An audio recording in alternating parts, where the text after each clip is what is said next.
Question number 35, in a given network all capacitors used are identical and each one is of capacitance C. काफी सारे capacitor दिए हैं यहाँ पे, सबकी कैपेसिटेंस की वैल्यू कितनी है, सी। अब बोला है कि इक्विवेलेंट कैपेसिटेंस ए और बी के बीच में आप बताओ। तो काफी कॉम्प्लिकेटेड सा सर्किट लग रहा है, क्योंकि इस सर्किट में स्ट्रेट लाइन में 1 2 3 4 5 6 कैपेसिटर लगे हैं और यहाँ पे कुछ पॉइंट्स को डायरेक्ट वायर से कनेक्ट किया हुआ है। जब आप दो पॉइंट्स को डायरेक्ट वायर से कनेक्ट करते हो, इसका मतलब उन दोनों पॉइंट्स की पोटेंशियल क्या हो जाती है, सेम। वो दोनों पॉइंट्स सेम पोटेंशियल पे आ जाते हैं। तो इस डायग्राम को सिंप्लीफाई करना मेन पर्पस है, उसके बाद तो क्वेश्चन बहुत इजी हो जाएगा। तो अगले पेज पे इसी डायग्राम को थोड़ा सा ढंग से देखा जाए। तो ये है बच्चे आपका डायग्राम। तो मैं क्या करूंगा, यहाँ पे पॉइंट्स की नेमिंग करूंगा, P Q R S T U V, इस तरीके से। तो ध्यान से समझना, ये जो पॉइंट है, ठीक है, इस पॉइंट की मैं नेमिंग करता हूं, इस पॉइंट की मैं नेमिंग करता हूं पी, ये हो गया आपका क्यू, ये पॉइंट हो गया आपका आर, ये पॉइंट हो गया आपका एस, ये पॉइंट हो गया बच्चे आपका टी, ये हो गया आपका यू, और ये पॉइंट हो गया आपका वी। बात क्लियर है? इतना यहां तक क्लियर है? अब इसको सिंप्लीफाई कैसे करना है ध्यान से समझो। मैं 3 पॉइंट्स बनाता हूं यहाँ पे, 1 2 3। इस पॉइंट की पोटेंशियल लेता हूं जितनी ए की है, ठीक है। अब जितनी ए की पोटेंशियल है उतनी ही पॉइंट पी की भी पोटेंशियल होगी। वैसे तो लिखने की जरूरत नहीं है, बट फिर भी लिख लेते हैं। तो इस पॉइंट की ये पॉइंट सेम है आपका, ए ले लो, इस पॉइंट को पी भी ले लो आप। अब पी सीधा आर से कनेक्टेड है, तो आर की पोटेंशियल भी इतनी हो जाएगी। तो इस पॉइंट को आप आर भी लिख सकते हो, यानी कि ए पी और आर को आपने कॉन्साइड कर दिया, क्योंकि इस पॉइंट की एक सिंगल पोटेंशियल होगी और वो उतनी होगी जितनी आर पॉइंट की है, पी की है, ए की है। चलेगा? अब इससे आगे बढ़ते हैं। अब मैं बात करता हूं पॉइंट क्यू की। क्यू पॉइंट की जो पोटेंशियल होगी उतनी ही किस पॉइंट की होगी, एस पॉइंट की होगी, क्योंकि क्यू और एस एक स्ट्रेट वायर से कनेक्टेड है। तो क्यू की जितनी पोटेंशियल होगी उतनी एस की होगी, और जितनी एस की होगी उतनी ही यू की भी होगी। बात क्लियर है? तो क्यू एस और यू, उसको लिखता हूं यहां पे मैं, ठीक है। तो हो जाएगा क्यू एस और यू, ये तीनों जो पॉइंट है वो यही एक सिंगल पॉइंट पे मैंने कॉन्साइड कर दिए, ठीक। उसके बाद बात करते हैं कौन सा पॉइंट रह गया आपका। उसके बाद जो आप जिस पॉइंट की बात करेंगे वो है आपका टी। टी पॉइंट की पोटेंशियल V के बराबर होगी और V की B के बराबर होगी।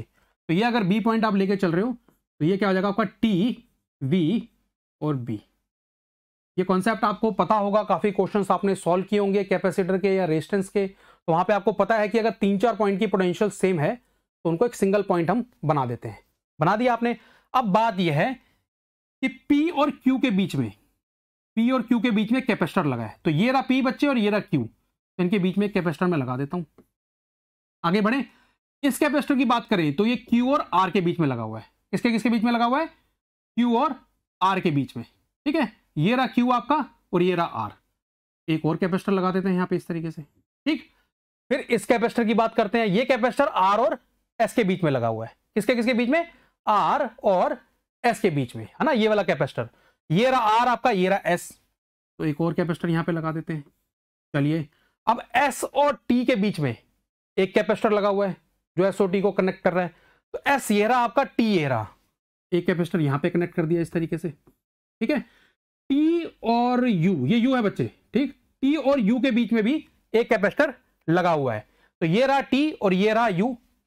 तो एक कैपेसिटर आपने यहां पे कनेक्ट कर दिया इस तरीके से।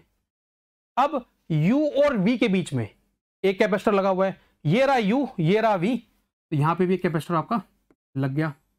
तो बेसिकली फोकस कहां था हमारा? इस पॉइंट पे B, और ये पॉइंट A है आपका। A और B के बीच में आपको इक्विवेलेंट कैपेसिटेंस बतानी थी क्वेश्चन के अंदर।